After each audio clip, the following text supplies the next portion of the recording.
Welcome back to Pod Save the World. I'm Tommy Vietor. I'm Ben Rhodes. Ben, the lies about classified information at Mar-a-Lago are flying. They're flying. They're flying fast and furious. Ketchup covered entrees in the West Wing. Yeah. It's like Nice one. Thank you. I'm glad that played. We're going to talk about that today. The latest on the classified information recovered from Trump's pool house. I think our informed speculation last week was probably not alarmist enough, if we're being honest. No, I mean, but we were appropriately waiting. We were very responsible. Now today we can speculate. Measure like crazy. twice, cut once. That's the slogan here.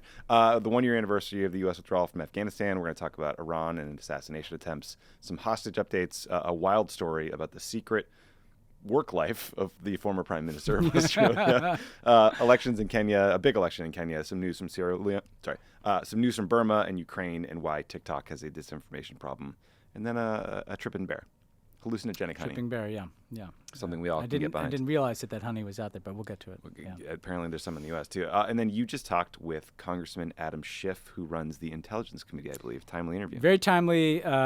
Chairman Schiff runs us through, the potential danger of these documents being done in Mar-a-Lago, what the role of Congress is, how they're working with DOJ, how they're working with the Director of National Intelligence, try to get to the bottom of it, how this fits into the broader threats to democracy, some of the shady cast characters involved, including friend of the pod, Kash Patel. Yeah, my favorite. And Trump's, shall I say, rather shifty explanations. I like what you did there. For what's going on here. Excellent. Stick around for that, because that guy actually knows what he's talking about. Yes. Before we get to the news, two things, Ben. I know you love Carrie shoes. You know I love Carrie shoes. Well aware of it now. We are excited to announce that Crooked and Carrie have collaborated on two awesome pairs of shoes that listeners of Pod Save the World will love. As always, a portion of the proceeds from these shoes and any item you buy in our store goes to Vote Riders. Vote Riders, a leading organization focused on helping people vote. So check them out and get your pair at crooked.com/kicks. Also, Ben, do you want to know what the Gen Z world is up to, but you're afraid to ask? Yeah, that's my life every day, actually. Okay. So you're going to love the Dare We Say podcast. This week, 2 of the 3 hosts have birthdays. They're turning 21 and 24. I'm going to read you something from the episode description where it says, the girls reflect on the birthday scaries and the anxieties of getting older. God, what I would give for his 21st birthday anxiety. It's a great show. What did you do for your 21st birthday? Like as many shots as I could before I fucking fell asleep. New episodes of Dare We Say drop every Thursday, wherever you get your podcasts. So check it out. Okay. And Another Russia. Episode 4 is out. You don't want to miss this one. Tell us about it. What's happening here? This is, we begin with Nemtsov. He's in prison. He's been thrown in prison. He gets harassed by Putin's goons when he's out of prison. But then we talk about how he and Navalny teamed up. It's a great episode because if you're curious about not just Nemtsov but Alexei Navalny, he enters the program here. We talked to his chief of staff as well as Zhan Nemtsova. How did they build the biggest protest movement in Russia since the fall of the Soviet Union? Is that 2012? That's in 2012. Hillary did it, is what Putin said. Yeah, that's it. Is that not right? Yeah, it's slightly different story here, and kind of a high point for the Russian opposition, leading obviously to pretty rough crackdown. But this is I love this. It's actually my favorite episode, I gotta say. Why is it that the best episode is always episode 4? Every podcast I've ever worked on, I was like, if this is episode 1, this is so good. So binge it, listen to it, watch it if you can somehow pull that off. That's what sure. I was gonna say. YouTube it or something. I don't know. Stare at your phone. Yeah. All right, let's go to Mar-a-Lago. So the latest news, Ben. So last of the week, we talked about all the kinds of intelligence the president has access to and why keeping that in your basement could be a bad idea. We have since learned that the FBI recovered secret, top secret, and TSSCI information out of the storage closet. TSSCI stands for top secret, sensitive, compartmented information. I was thinking about how to contextualize this for listeners, Ben, and I remembered back in 2016, Obama did an interview. It was actually about Hillary's emails. And he said, quote, there's classified and then there's classified. There's stuff that is really top secret, and there's stuff that is being presented to the president or the Secretary of State that you might not want on the transom or going out over the wire, but it's basically stuff that you could get in open source in the public domain. End of quote. TSSCI information is the really sensitive stuff, with a few notable exceptions, which are basically programs or activities that were really, really secret and then they became well known. I think you know what I'm thinking of, but I'm not going to say it for obvious reasons. So some reports even say there were nuclear secrets in Trump's little stash. The lies have evolved over time, Ben. First, the FBI was planting stuff. Now they're claiming Trump had a standing order to declassify every document that he took home with him for some bizarre reason. I had the chance to talk about this at great length on PSA the last couple of weeks. What is your take so far about what we've learned and the suggestion that like all of this, that there was a standing order just to make this all okay? Yeah. So I'm just as quick as I can, because I was pretty stunned actually to see the list of boxes and the numbers of boxes that had not just secret but top secret information. And then I was pretty floored to see a box that said top secret SCI on it too. Mm-hmm. Just so people know, the very quick and dirty I'd give on this, if something's secret, it's probably like a report that gives an analytical judgment. You know, the U.S. intelligence community thinks this, but it doesn't get into the weeds of like Right. the methods of collection, right? Or like a timely military thing. It probably shouldn't be secret, No, let's be honest. Yeah, a bunch of stuff that's secret shouldn't be secret, but some of it should. Some should. Now, once you get into top secret, and there are a bunch of these documents, that are intelligence reports or analytical products that are derived from very sensitive methods of collection, right? So let's just say, like, each paragraph could describe, hey, here's our assessment, and we know this because of X, you know. Right. Let's say we intercepted a phone call from the president of Egypt to his best friend. Hypothetically, right? Hypothetically. Yeah. And so you're saying we think Egypt is going to have a rough year next year because here's why, right? Or a general or something. Yeah. Or, you know, here's what we assess about the military movements of the PLA, the Chinese People's Liberation Army, or, you know, here's this sensitive new technology that the U.S. military is developing. Like this, a top secret document is something that is derived from information, and that's important because I'll come back to that in a second, that the U.S. government really doesn't want anybody to know, right? Then top secret SCI, secure compartmented information, is so secret that even if you have a top secret clearance, if you don't have a real reason to know this specific piece of information, you wouldn't get it, right? Remember how I got read into a few compartmented, like code word level CIA programs. I went over to some goon's office in the EEOP. You just signed some and they stuff. made me write down on a document. And then when I left, they made me sign it again and be like, you forgot this. Yeah. Like, no, right. it's, I mean, let's just say this is not stuff that they want in the basement of Mar-a-Lago, right? Or any other basement. And so, like, this matters for a bunch of reasons. I'm going to start with the declassification thing. It is such utter bullshit, right? And it's bullshit for so many reasons. First of all, it's bullshit because his own stories don't add up. Like, the FBI planted the information, but I had actually already declassified the information that the FBI planted on me, or I didn't know what I was packing, but I had declassified what I didn't know I was packing. Like, there's just huge contradictions to their justifications. But then the other really important thing, and I mentioned this briefly with Congressman Schiff, but he can't just declassify like a bunch of words on a page, right? So like if he has some documents and he says, the way he's describing it, it's like these pieces of paper I'm declassifying.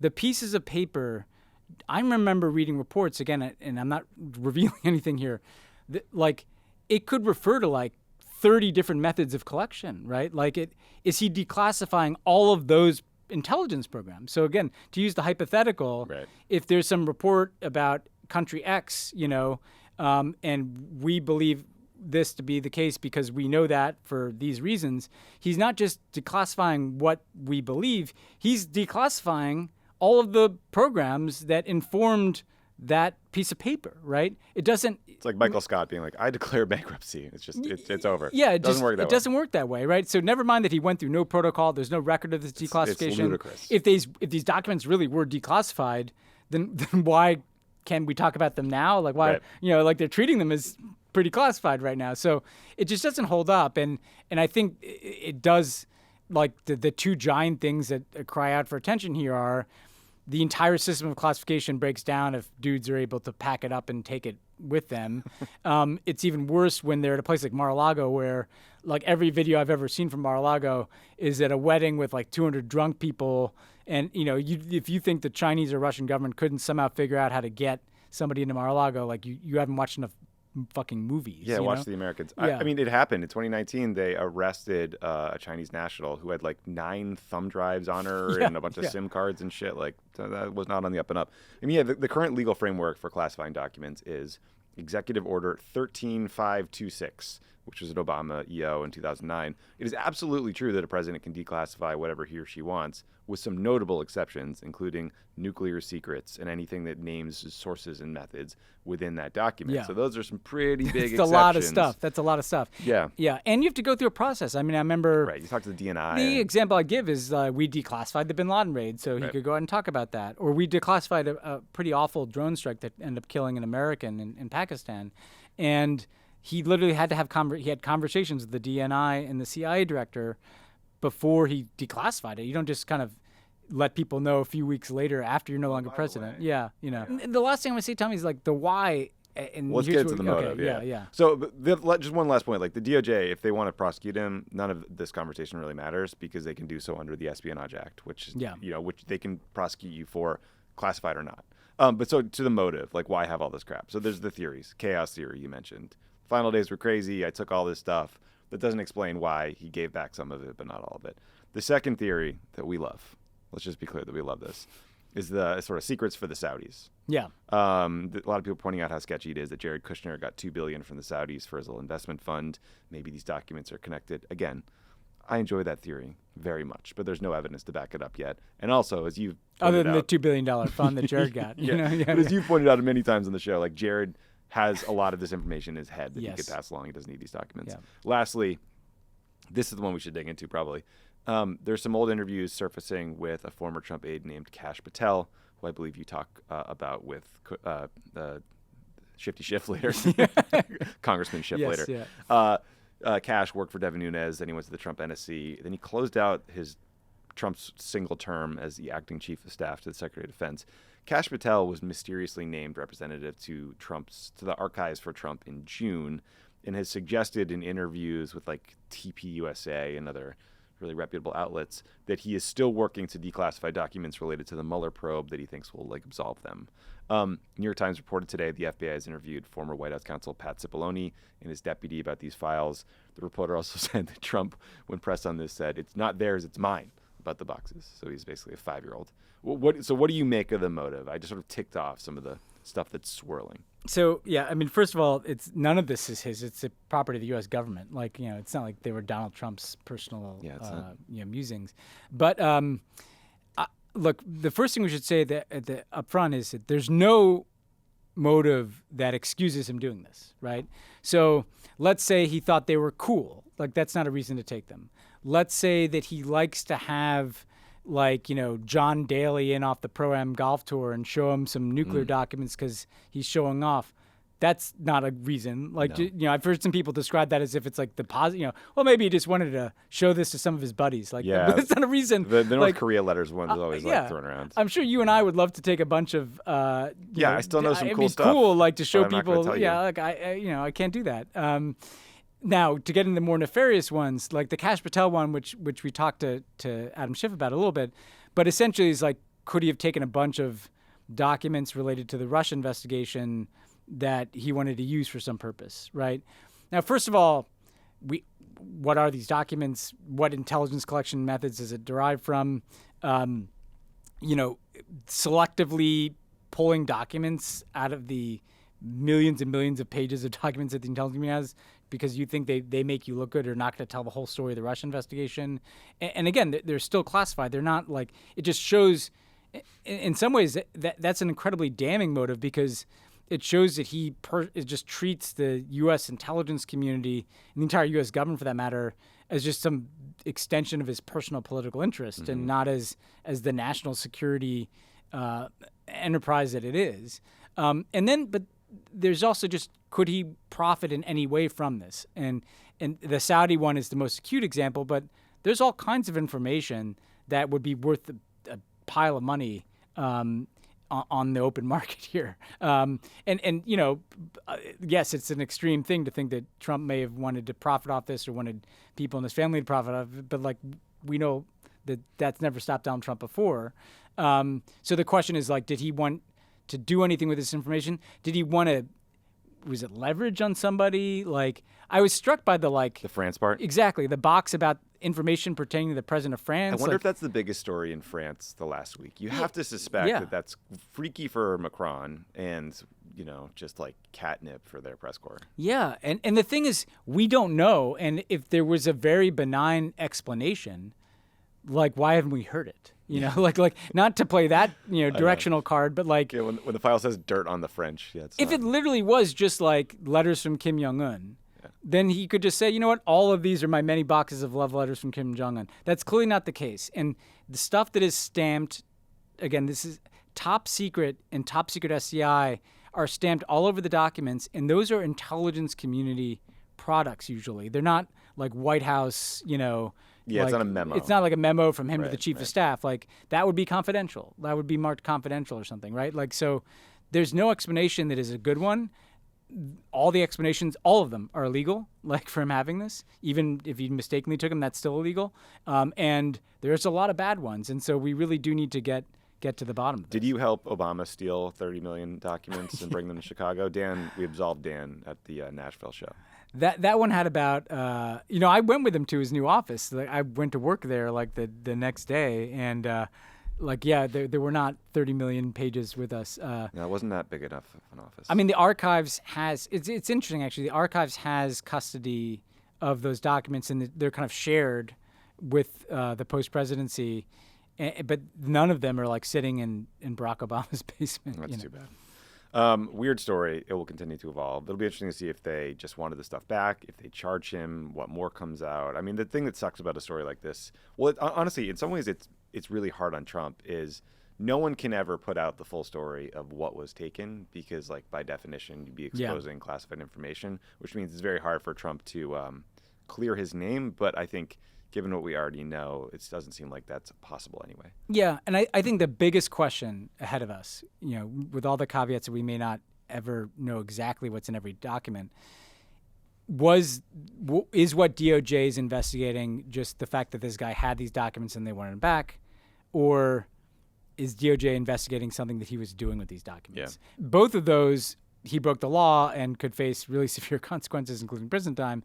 But if it's the latter, then we're in a real crisis. Yeah, you better not be selling those to anyone, buddy. Okay, next story. So we're right around the 1-year anniversary of the U.S. withdrawal from Afghanistan.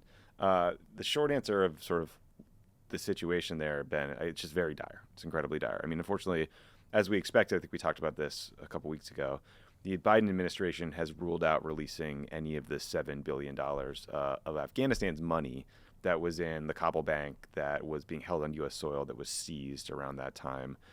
They suspended the talks with the Taliban as well. This all came after the operation to take out al-Qaeda leader Ayman al-Zawahiri. I think we both kind of predicted that this might happen. It's very hard to provide relief to a government. No, you predicted it, and they cited that reason. Oh, fuck, really? Yeah. Me?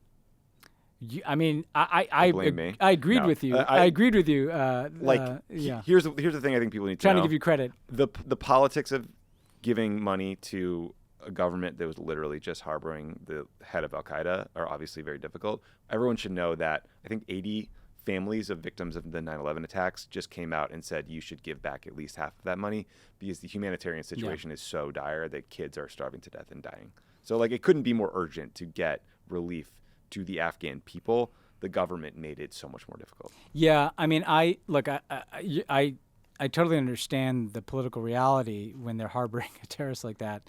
I still think, like, not like denying them that money is going to force them to be better. They're not. Okay, if you can't release the money to the Afghan government, I'd like to see them go to every length to use that money for Afghan humanitarian purposes. Because not only are there a lot of Afghans who are being resettled in the United States, not enough, by the way, in the refugee program, there are Afghans all over the world, who fled. And there's a lot of resource needs with Afghans who are stuck in third countries and can't get to places, or, Brits are sending them to Rwanda. Like, this would take a lot of creative, bureaucracy, and you'd probably have to bust some traditions in terms of what you do with this kind of money. But if you're not going to return it to the government, I'd really like to see them try to find a way to spend that money for direct Afghan humanitarian and refugee-related issues. That's a really good point. It's also worth pointing out that the Taliban, the way they govern, is as bad, if not worse, than we expected. Yeah. Girls are not allowed to attend secondary schools. They're being forced to cover their faces in public. Again, millions of Afghan citizens are on the brink of starvation. The only silver lining for Afghans is the fact that they're no longer living in a constant war zone. And it is, I'm reading news reports, but it's reportedly true that especially in rural areas, it's much safer. Yeah. The roads are safer. The roads that connect the country are safer because there's not, a literal war zone. But long story short, I mean, Afghanistan needs a ton of help real fast. Yeah. It's dark. Okay, a couple stories related to Iran, Ben. So the first was that author Salman Rushdie was stabbed at an event in Western New York and gravely wounded. Rushdie has been in and out of hiding since 1989 when Ayatollah Khamenei, then the supreme leader of Iran, issued a fatwa against him calling for his murder. We know that, Rushdie's attacker... We don't know that Rushdie's attacker attacked him because of the fatwa, but it seems highly likely. Yeah, it seems... Yeah. Right. It would not surprise me. Second, last week, the Department of Justice unsealed a criminal complaint against a man in Iran who attempted to pay someone to kill former National Security Advisor John Bolton and Secretary of State Mike Pompeo on behalf of the Islamic Revolutionary Guard Corps. I think this guy was not the most sophisticated. He was like DMing him on like Instagram or something. Didn't feel like He was talking to an FBI informant. Scary stuff. Not to belittle it, although I think John Bolton himself made a joke that like he was mad that the price wasn't higher on him. I mean, look, nobody wants to see that at all, but this didn't feel like it had reached some advanced level of planning or. Were you a Rushdie fan? Yes. So I've not read any of his books. Yeah, I was, in part because, I remember that it was like one of the first things I remember following because it was such a crazy story. So they put this fatwa on Rushdie after Satanic Verses comes out. And his translator of his book into Japanese got killed. Several translators. The one in Italy got attacked. And what was so weird is that, all this time passed, and Rushdie, who'd been in kind of hiding, had kind of reemerged into society with less security, wasn't in hiding anymore.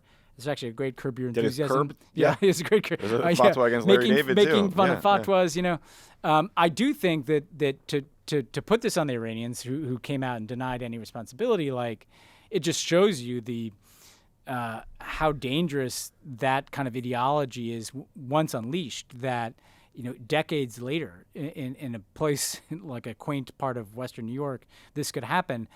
So I think it's a story about how dangerous and destructive and damaging just that vein of the Iranian theocratic ideology is, but also it was doubly tragic at a time when journalists and writers are kind of in danger in lots of places, that in America, in like one of the kind of most secure, quaint parts of America, at a kind of a one of these writers' conferences, that something like this could happen. It kind of reinforces this kind of eerie feeling that you get about, after the Jamal Khashoggi murder, and, that just it's dangerous to be a writer now. It's dangerous to have an opinion now. It's dangerous to be outspoken now. And that people need to fight back and push back against that. Yeah. And not in a whiny cancel culture way, but in like a real, taking tough. Yeah. Not in like people are going to say mean things. I'm going to get Resistance Dad tweeting shadow on banned me. on Twitter. Yeah, exactly. Like Don Jr.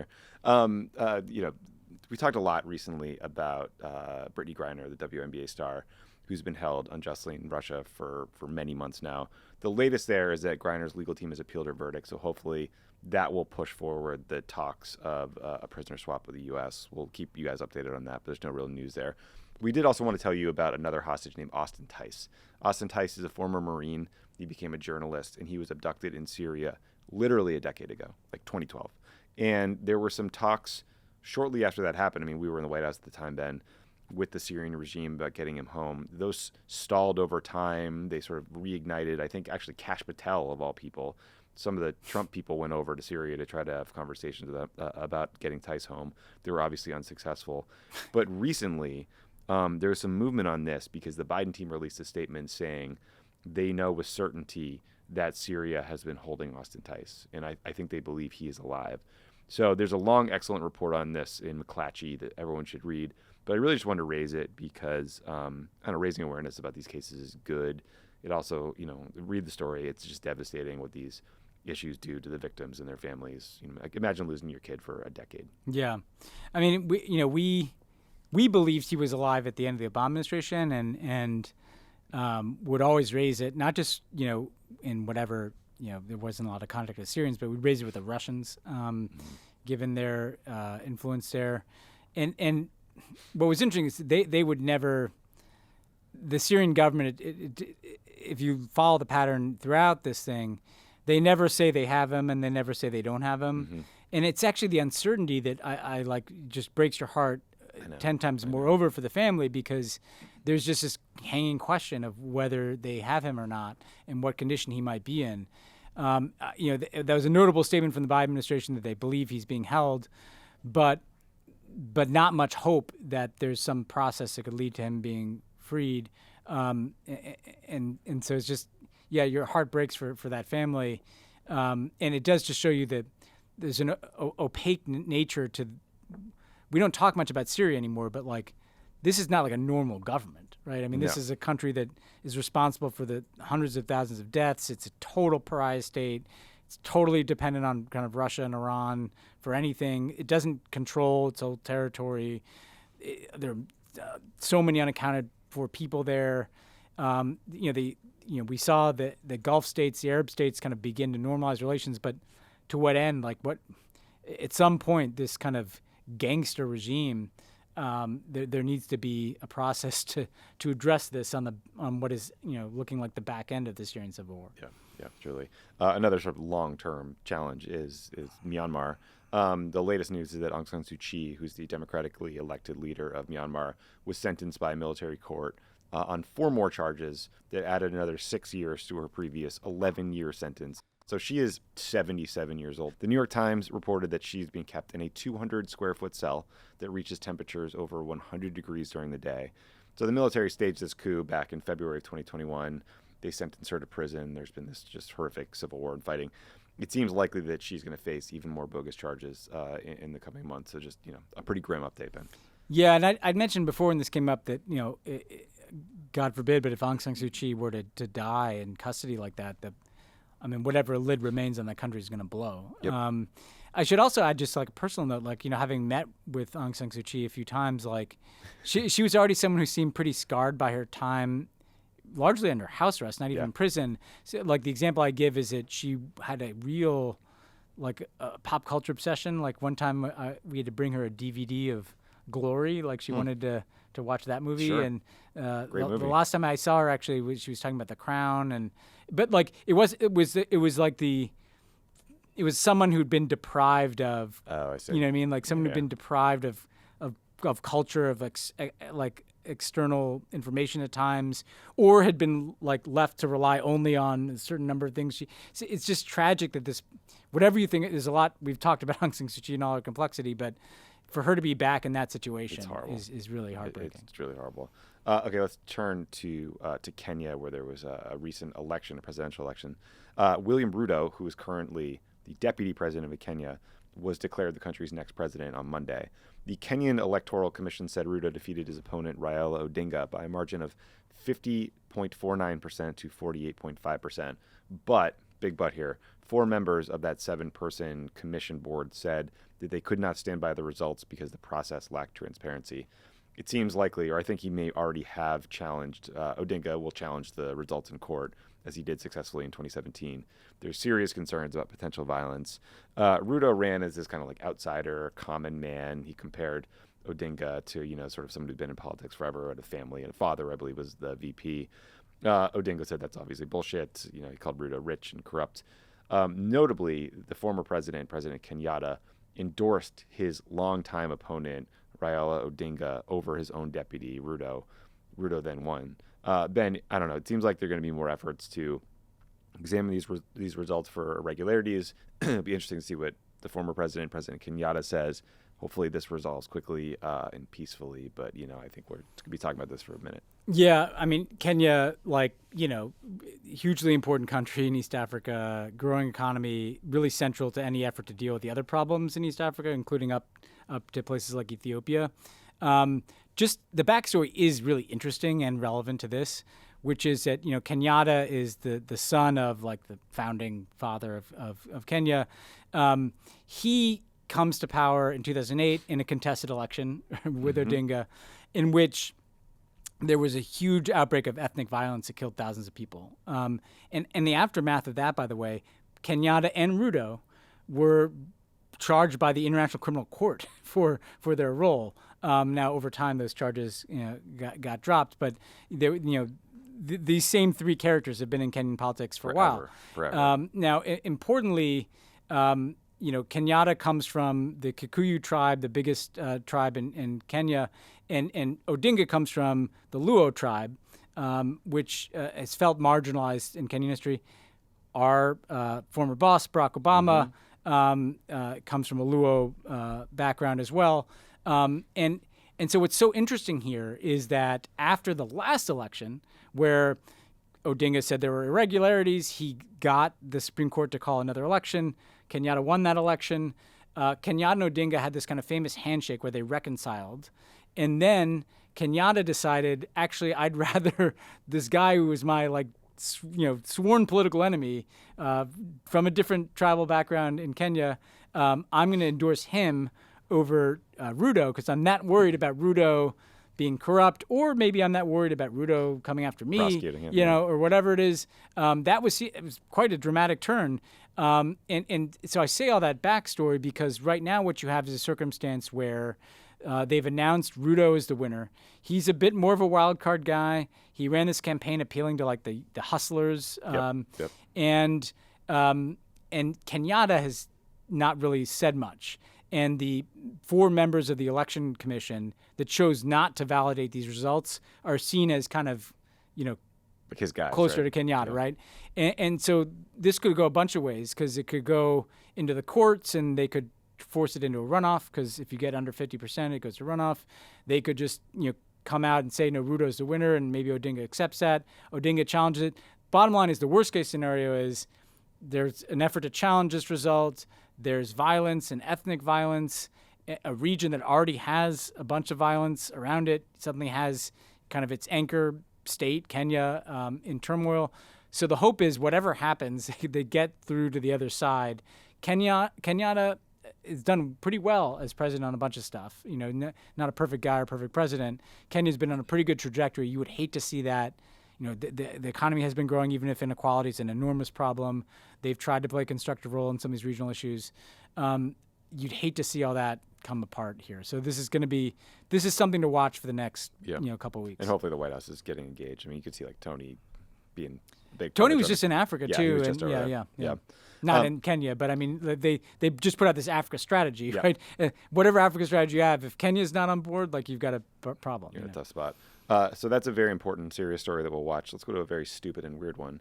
Scott Morrison, the former Prime Minister of Australia, who may or may not have pooped his pants in a McDonald's restaurant in 1997, may have secretly held 3 other ministerial positions while serving. Is it 3 or 5? I read 3. Okay. But if you think it's 5, I let's don't just know. go with that. Yeah. So Morrison was the Prime Minister, but he was also the Joint Minister of Health, Finances, and Resources, which is like Biden being the President of the United States, but also Joint Secretary of the Treasury, HHS, and an EPA administrator role, except even weirder because in a presidential system, those people work for you. In the Australian system, you're supposed to have some autonomy over your little fiefdom there. The real finance minister apparently only learned last week that he had a joint minister.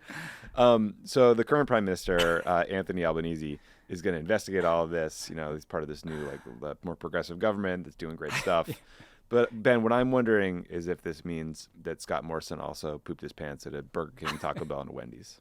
I think that's kind of the logical I extension. couldn't. I mean, you guys flagged this, but then I thanked you to some worldos who flagged this for me on social media too, because then it sent me down the rabbit hole. And if it's 5, I want to know what the other 2 are. I think what is the reason to secretly name yourself a minister? Was he resume padding? Oh, you're right, 5. The Guardian says 5. Yeah. We're learning in real time here. Was he padding his resume because he knew he was going to lose? Do you get some extra salary for there was something some mineral rights thing. I think he vetoed one of them on. I don't know. It's just Scott Morrison's one of those guys where I have to say, the more you learn about this guy, the less you like him, the sketchier he is.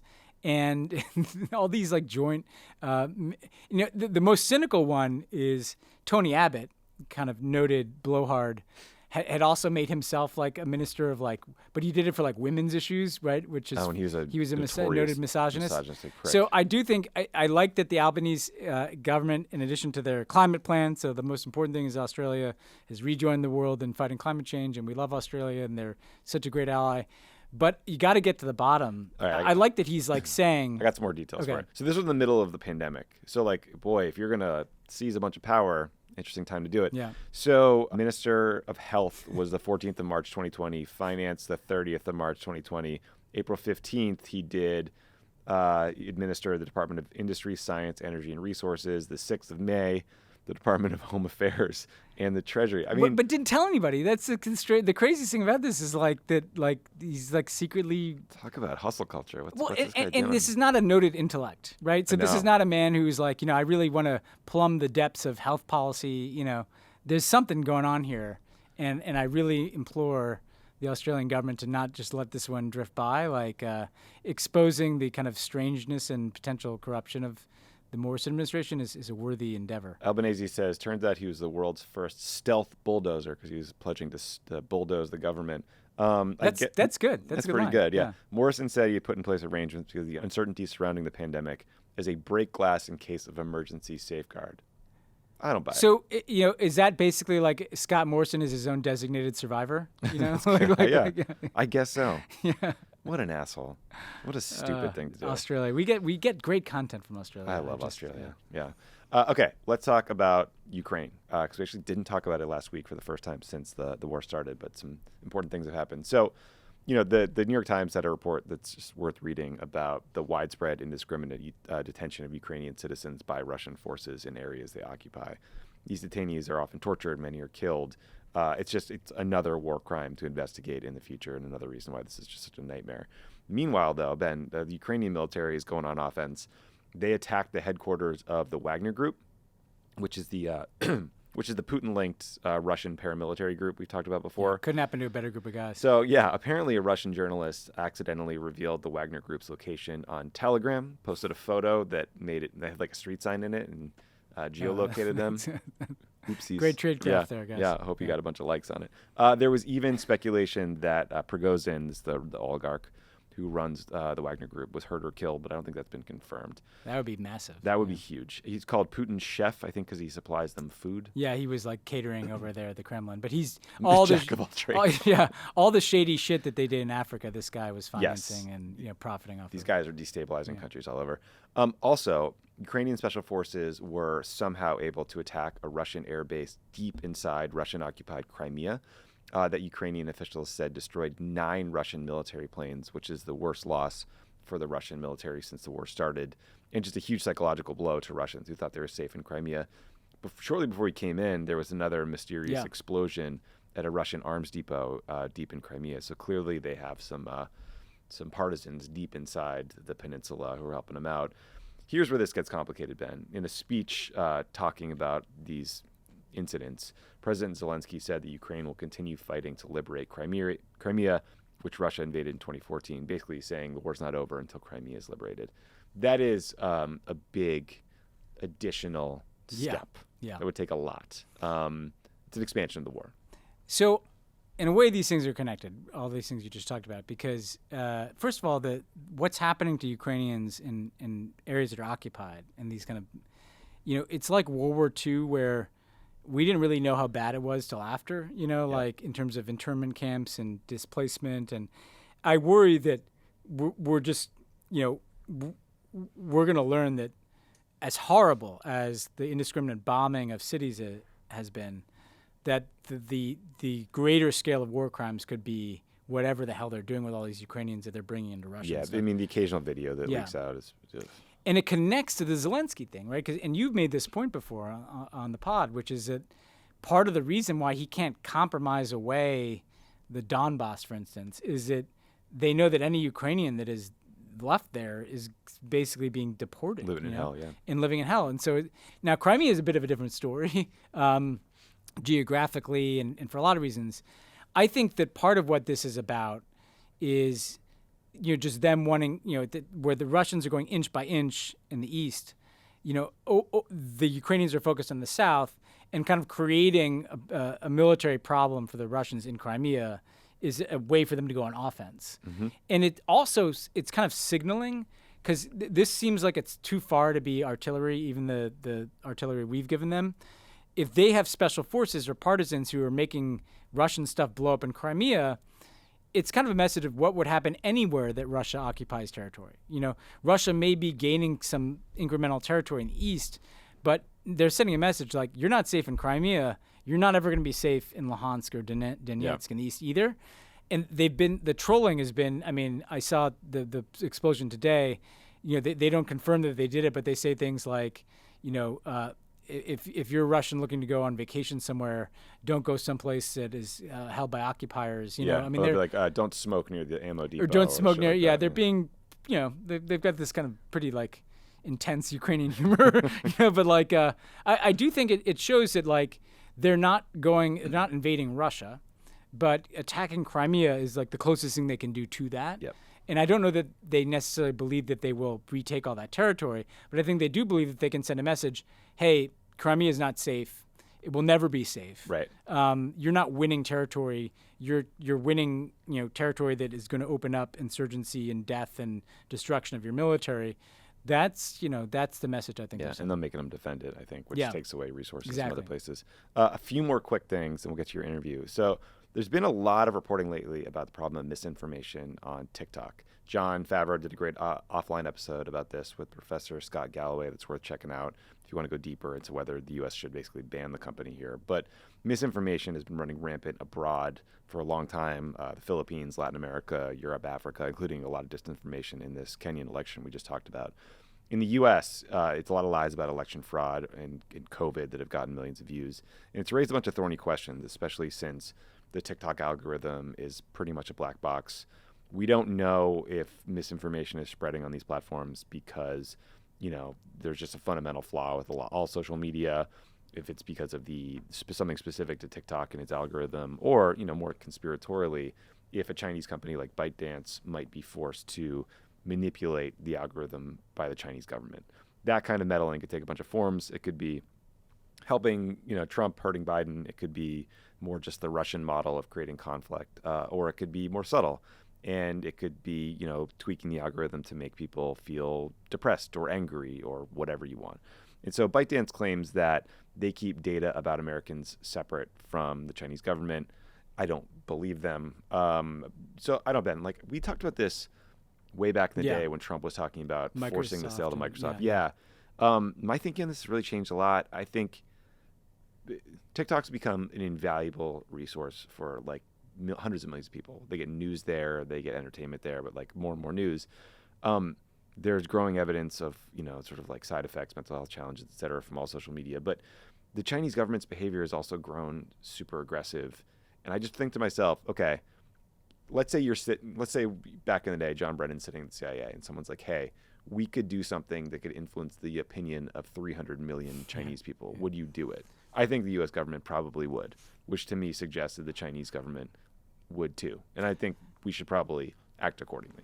So, yeah, I've been kind of pretty freaked out about this for a little while since I started thinking about this after that Trump thing. And because it's not the risk of, data, it's the risk of influence operations. Now, because here's what we know. We know that the algorithms that run TikTok, are fully under Chinese custody. And around that sale, and this is what we talked about at the time, what the Chinese would not agree to is anything that tipped the sale to 50.1% ownership outside of China. So they wanted those algorithms to stay in China, right? Second, I'm not a huge TikTok presence out there, but it is the one major social media platform where the content that you consume is the least determined by what you select to follow, right? So, it's not like, Twitter, Instagram, where although Instagram's changing and to become more like TikTok, so that may become moot. But on TikTok, you pick maybe the first thing, but the algorithm feeds you, right? Yeah, it monitors your behavior, but yes, of course. It monitors your behavior, but you don't necessarily know what the 9th video you're going to see is, right? Now, what have we seen China do? What do we know we've seen them do before, right? In Taiwan, for instance, where they push a lot of disinformation, they're much more subtle than the Russians, right? But so like they would do things like around they wanted to drive a wedge between the U.S. and Taiwan, and so we've seen them push information that the U.S. was denying vaccines from getting to Taiwan when in fact China was. Or we've seen them push disinformation that, anything that suggests that the U.S. is unreliable, they juice into Taiwan, right? Like so here's what we know: the Chinese do this. We know that they turn the dial around propaganda and disinformation purposes when it suits their interests. We know that this algorithm is controlled inside of China, where there's no real distinction between a private company and the Chinese government. Zero. And by the way, that's not me saying it. The Chinese Communist Party has taken steps to make that clear. They've been brutalizing all this tech CEOs. Jack Ma, the most powerful tech CEO, just got disappeared, right? So if you think that somehow there's not a risk that TikTok could be used for influence purposes, you're not paying attention to and that's not to mean that everything on TikTok is disinformation. I'm not saying that. Look, there's a bunch of we've been very critical of Facebook. We've been very critical of Twitter. There's a huge it just means there's a risk, and we have to have eyes open about the risk. I would say that if there was a platform that was designed to fill people with anxiety about their appearance or their I don't know, TikTok would be like, if I were designing a laboratory, something would allow me to try to control younger generations of a foreign population. I would design TikTok not to be overly alarmist. I don't think they designed it, but I think they found something that's been pretty. They found something. Pretty Yeah. effective. Last two things. One, Ben, a brown bear cub in Turkey somehow managed to eat enough honey, something called bitter honey, that is made by bees that feed on rhododendron flowers, and it carries this neurotoxin that makes you trip balls. And basically, I just wanted to flag this because I want everyone to Google this tripping bear and see the photos of this dude sitting in the back of a truck, just off his rocker with his arm up, looking like a human being, looking like he was getting a ride to go see the Dead & Co. or something, just tripping face. The bear is fine. He's been released back into the wild. It literally looks like a dudes that I see on the walk up to the Dead & Company show at the Hollywood Bowl here. I mean, just laid out. Those people that didn't even make it to the show because they just had to stop. They just stop and be alone with their trip for a little while. Doing Not that I know anything about that. Yeah. But wishing the bear. Hopefully that was one of those trips that he solved some problems. Do you think? Maybe he worked some shit out. Maybe that bear had some trauma in his past or some unresolved issues. Did you watch that Michael Pollan doc? Yeah. Hopefully he woke up, and was feeling like, okay, that was a rough experience, but I see things a little clearly now. Do you think that bear chases that honey high the rest of its life? Where is this fucking shit? Hey, do you think that bear's going up to other bears and being like, hey, do you got any of that honey? Yeah, score some bitter honey. The Post story on this had a bunch of history on it. It went back to the ancient Greeks. And there's one historian who said the Persian army left a bunch of this honey out, had a bunch of Roman soldiers eat it. They started tripping balls, and then they just slaughtered them, which is less of a good time. That's interesting. Admittedly, not as fun. Yeah, that's interesting. Last story. Domino's, the pizza place, formally shut down operations in Italy. A CNN report on this absolute tragedy said, quote, the Milan-based company faced unprecedented competition from local restaurants that started using services such as Glovo, Just Eat, Deliveroo during the blah, blah, blah. Do you think the people who started Italian Domino's had ever been to Italy before they just... No, They have too much competition where for did pizza? they think that was a good idea? I mean, look, I ate a lot of Domino's, particularly when I was in college, usually after 2 a.m. If I also had available to me the full wealth of pizza that is Italy, I'm not sure the first thing that would occur to me is Domino's. That's the funniest. Yeah. I mean, did Pizza Hut and Papa John's try to bust into the Italian market? Chains. Yeah, I hope not. Buca di Beppo. It's always a little. I always feel kind of bad about being an American when you're in Paris and you see a KFC or something or McDonald's or whenever you're in one of these culinary our greatest exports paradises and it's not that we don't have good food, but that's not. That ain't it. Yeah. That's exactly right. Okay, enough of this. Although the New Yorker was good. The Domino's, remember the New Yorker? No. They were What's good. that? Back Type in of the day. pizza? Back in the day, yeah, they had it in New York. Is it square? It's just a little bigger, frankly. Okay, got it. Yeah, which is what you're looking for. You're looking for bulk. As much dough as possible. Yeah. All right, enough of this idiocy. We're going to take a quick break, and then you will hear Ben's interview with Congressman Adam Schiff about the Intelligence Committee, what the Congress is doing about all these secret talks squirreled away in Mar-a-Lago. So stick around for that. I'm very pleased to welcome back to Pod Save the World Adam Schiff, a congressman from here in Los Angeles since 2001. He is the chair of the House Intelligence Committee. I should also note he is the author of Midnight in Washington, How We Almost Lost Our Democracy and Still Could, which I understand was just released on paperback. I got my hard copy. It's a great book. Everybody should get it. But it's out in paperback now. It is. Just came out today. Well, that's good. Congratulations on that. Everybody should pick it up. It's incredibly relevant in addition to being a great story. We're at, I don't know what chapter of the crisis of democracy related to Donald Trump we're in now, but we're clearly in some new phase since the search of Mar-a-Lago. And obviously you're in the middle of this as chairman of the Intelligence Committee. There's so many angles to this story, Congressman. I want to start by just asking, okay, we're now in a situation where they're clearly like the wheels of justice in motion. DOJ has taken custody of this material. What is the role of Congress now? The role of Congress and the role of the Intelligence Committee in trying to get to the bottom of what happened and what damage there might have been to national security?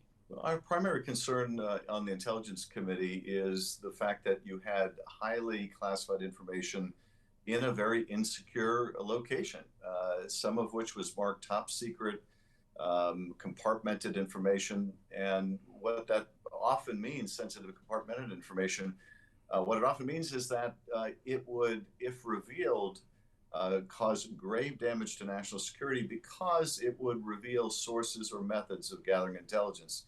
So if it's a human source, it could put their life at risk. If it's a technical source, that technical source could be disabled, which means that not only is the information in those documents compromised, but future information we might get from the same source may drive completely. So we want to get a damage assessment.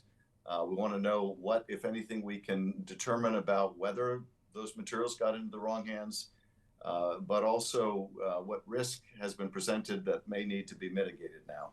And I see you all have asked for a damage assessment from the Director of National Intelligence about what potential risk there could be from the compromising nature of where these documents were. What do you expect from the DNI on what timeline? Well, I hope that they can conduct that very soon. We'd also like to see the documents themselves, but it's fairly routine that when the intelligence community determines that documents or other materials may have been compromised, they want to figure out what steps do we need to take to protect either our sources or to protect our technical means. What kind of modifications do we have to make? What kind of blowback, in some cases, do we have to prepare for if it involves allies or other nations that are not hostile actors, but nonetheless we have a deep interest in? So we would like to get briefed as soon as that review is completed. And I would have to expect they'll undertake that review very quickly. It's such a strange circumstance where this is an enormous story with huge ramifications for our national security, our intelligence community. But it's very complicated when we don't really know what's in these documents.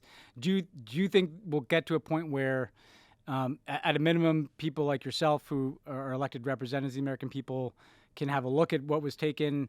Do you think there's any capacity to describe for people so that we're not just going off of leaks and speculation, kind of what the nature of these documents are? Like how much transparency can be brought to a circumstance in which the underlying material itself is classified? Well, my guess is the more damaging their release might be, the less we're going to be able to say about them, even after we have a chance to review them. But I would hope that we'll be able to at least make a general statement to the public about the nature of what the former president had and what impacts it might have had on our security. It was interesting to read the government's filing opposing the disclosure of an affidavit that went along with the search warrant. That affidavit is, usually signed by an FBI agent. It summarizes the evidence that led to the search, and they felt very strongly, Department of Justice, that the disclosure of that would not only impede the investigation, but also potentially lead witnesses to be threatened, and sadly, given the response to the search and people putting on an armored vest and going to an FBI office to shoot people, those fears seem all too well founded. But hopefully, we'll be able to provide as much information as we can to the public. I will say that the one concern I have, just having had experience like this, where there's classified information involved, but also criminal investigation involved, is we would normally get the information right away from the Director of National Intelligence. But when the Department of Justice is involved and it's a criminal investigation, sometimes they're very reluctant to share much with Congress. I understand that reluctance because of the confidentiality of the investigations.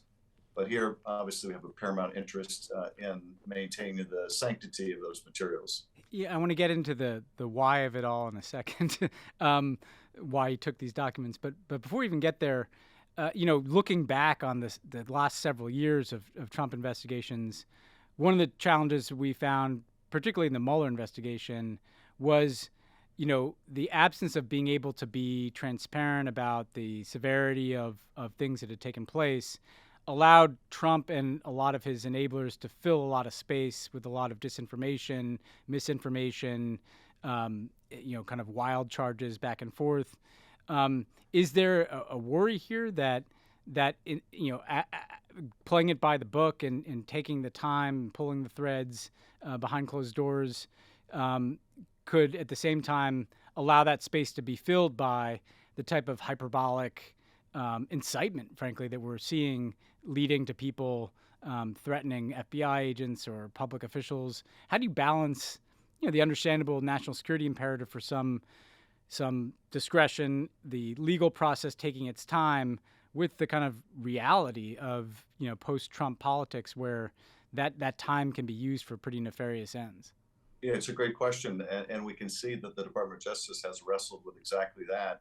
On the one hand, they leaned into disclosure of the search warrant and the inventory of what was seized. That's unusual. That's not common to make that kind of thing public and to make it public so soon after a search. And yet they drew the line at the release of the affidavit, which would cause real harm to their investigation. I think we're going to have to try to make the same judgments.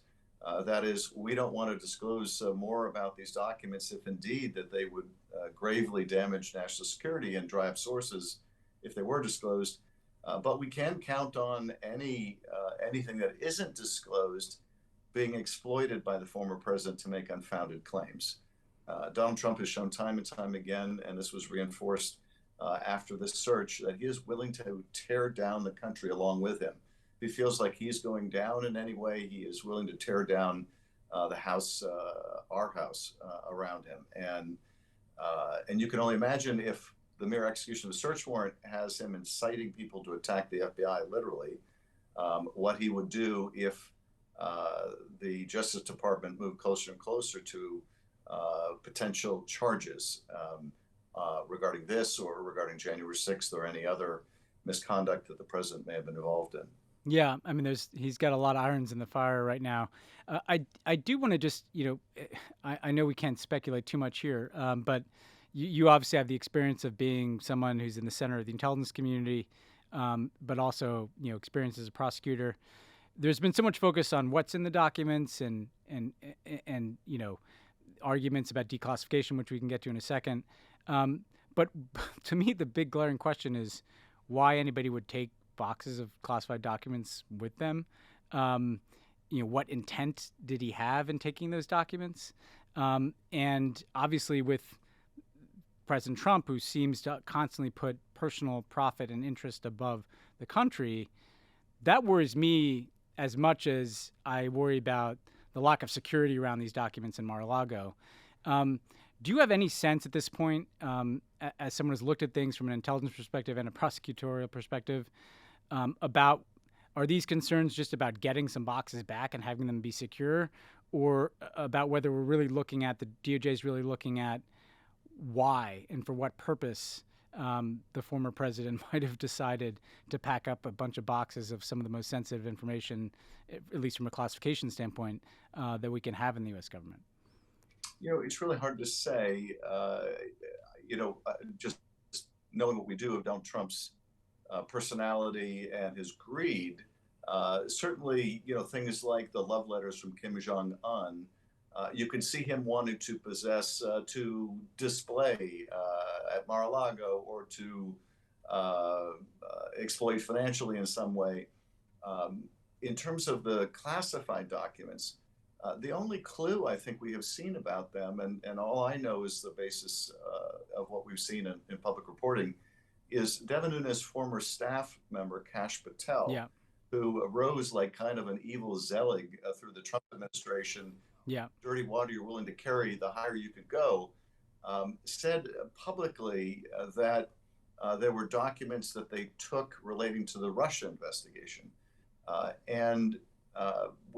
do recall that John Ratcliffe, the former DNI, Trump's former DNI, who terribly politicized the intelligence community, you might recall he declassified documents right before one of the presidential or vice presidential debates so that Trump or Pence could use them in the debate. I mean, it was the most destructive use of intelligence, abuse of intelligence I've ever seen. So it may be that there were more documents along the lines of what they declassified in advance of those debates that Trump or others thought it was advantageous for him to keep. But we simply don't know. But that was a clue that was given by Kash Patel, not someone I would tend to rely on, but there may be a certain logic there. Yeah, I was going to ask about Kash Patel. I mean, because he kind of emerged as Trump's representative apparently on these documents, and by no means a good faith actor. What does it say about what? I mean, there's so many angles to this, but one is that worries me is the kind of people that Trump would, if he tried to get back into the White House, that he would try to bring with him and put in charge of things. Like we had Kash Patel and Rick Grinnell and people like that kind of ascending, like the last people standing who would do whatever he wanted at the very end there. And we see part of the outcome is like boxes of classified documents are leaving the White House. I mean, what does this tell us about what a sequel to the Trump presidency could look like? It's a great point. What we saw over the 4 years of the Trump presidency is anyone of any stature, anyone of any independence or independent thought, Trump got rid of. In the case of Secretary Mattis, of course, he resigned. Others were forced out, and they were inevitably replaced by worse and worse and worse. And I think that what we can expect, should he be given the levers of power again, is that he would start out with people who are utterly willing to do anything he wanted, no matter how violative of the public trust or even the law. I shudder to think where we would go from where we were. If you look at the Justice Department, Bill Barr and others are trying to reinvent their reputations these days. I'm glad Bill Barr finally got to a point where he wouldn't cross the line anymore, but he crossed a lot of lines before he got there. And so who would go there next? Well, if Bill Barr wouldn't take that final step of agreeing to make false claims of fraud about the election, well, then the next Attorney General Trump would pick would do that. I think it's part of the reason why that man can never be allowed to go near power again. Yeah. And the one other Kash Patel adjacent question I wanted to ask you is, he's been at the forefront of making this case that Trump, could magically declassify whatever he wanted, wherever he wanted. Put aside that there's a lot of internal illogic to this argument, because they seem to simultaneously be arguing, maybe they didn't know what he'd taken in these boxes that were packed, but if he did take classified documents, he must have declassified them.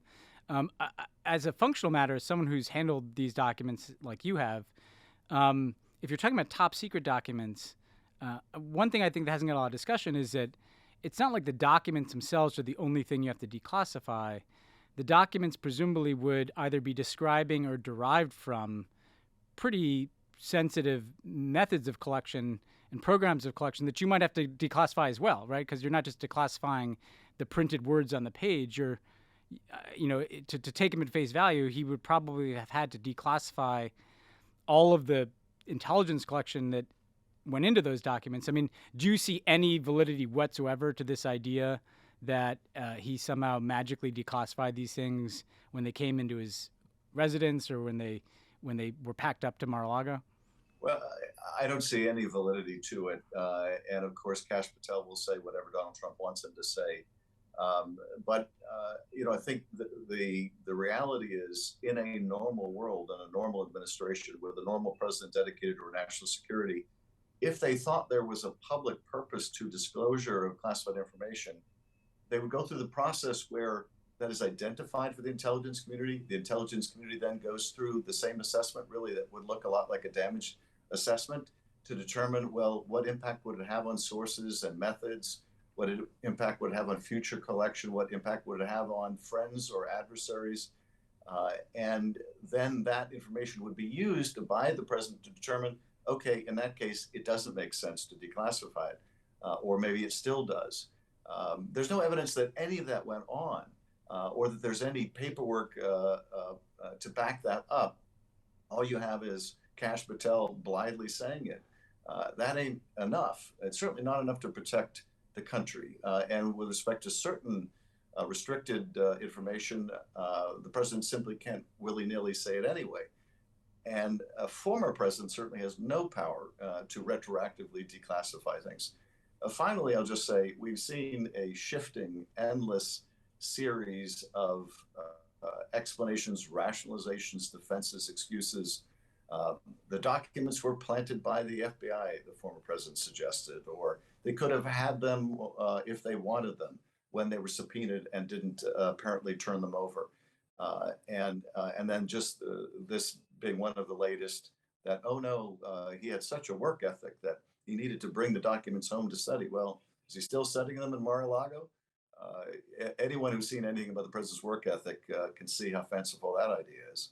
Yeah, they were planted by the FBI, but he had somehow declassified them before they were planted by. None of it makes sense. All right, last question I want to ask you, and it ties into your book being out. I mean, we've had this conversation, and you've been obviously so publicly outspoken about the danger to democracy for years.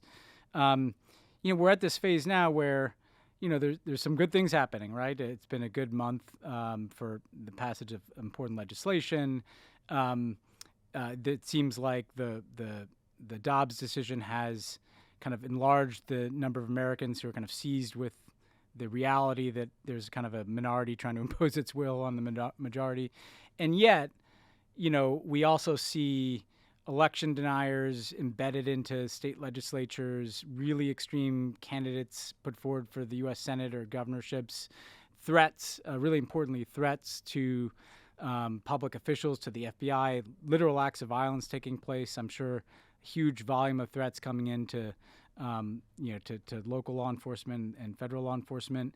And it, feels pretty unsteady out there. I mean, where are you right now in terms of the current challenge to our democracy, and what the most important things are that we can focus on in the coming months here to continue to weather this turbulent period we're in? I wrote about this in a new afterword for the book. A year and a half after January 6th, we're now tragically more vulnerable than we were as a democracy on that day. Democracy is more vulnerable at home, and with the war in Ukraine, now it is more vulnerable around the world as well. They have taken that big lie and run with it to usher in a new generation of Jim Crow laws, to change the elections infrastructure. State legislatures are taking steps to try to make it easier to overturn the next election on another baseless claim of fraud. And so I think we find ourselves in an even more precarious position. Had Kevin McCarthy been the speaker in 2020, he would have overturned the election. Yeah. It's one of the reasons why these midterms, it's no exaggeration to say that our democracy is on the ballot, because should we not hold the House and Trump run and lose again, they will overturn the election. The election deniers among the Republican candidates are a majority of the Republican candidates for the House around the country. They have been winning GOP primaries. I do think that Dobbs decision was very revealing to the American people of just the extreme nature, the extreme reactionary nature of today's GOP. And, you know, I'm pleased to see that in the wake of that decision, and with all of the positive things we've been able to accomplish on our side in Congress, that the polling has really changed in the last 10 weeks to the point now where essentially it is a wash. And for the party in power in the White House in the midterm, the first midterm, to be at parity with the other party is a remarkable thing. And we hope that the trend will continue. And as we go into the election, Democrats will be favored to hold the House. But democracy may very well turn on the result. Yeah, well, it's an important note to end on, and I'm sure our listeners share that, including our listeners around the world who recognize how much is at stake with the survival and resilience of American democracy. Well, thanks for all you're doing, and look forward to checking in with you again as this story obviously will continue to develop. Great to be with you, and thank you for all your good work. Thank you, Adam Schiff. Thanks to the Bitter Honey. If anyone has some. Yeah. I mean, I'm not above trying. Send it over. I mean, it's just honey, right? We're wrong with that. We're in Hollywood. We're in California. I think everything's legal here now, right? I mean, some of the psilocybin stuff is, I think, in like Colorado. Yeah. Jokes aside, the Michael Pollan ketamine stuff, book and Netflix series on this is really good. Yeah, yeah. About the use of hallucinogens. It's actually the next MDMA thing. We've had the legalization boom on marijuana. I think this is coming down the pike as the next thing. This bear may be a pioneer. This bear is going to be spokesperson. You know, I mean, there's all this research before. Basically, there's all this really interesting research about mental health benefits of like ketamine, MDMA, psilocybin, and then everyone flipped out when their kids turned into hippies in the 60s, and they made it all Schedule I, and they banned it, and they did away with all this really great research. And now people are like, that was stupid. Yeah, that was stupid. Thanks for Reagan. Yeah, thanks, Reagan. Thanks, war on drugs. You know, how's that going? I think war on drugs is one of the dumbest things that's ever happened. In the history I don't think of we the don't world. talk about it enough how dumb it was. Oh no, we just threw people in prison. And now we're like illegally ingesting stuff here in California. Everyone should Google. I think it was Nixon's chief of staff who said their enemies were essentially black people and anti-war advocates, and the war on drugs allowed them to target both. And put them in prison. Yeah. That was the whole goal. That's great. Well, said it on the record. It's not a secret. Yeah. Meanwhile, they've been eating this honey in Turkey for thousands of years and turned out fine. And this bear, he looked like he was doing okay. He had a blast. Yeah. He had a great time.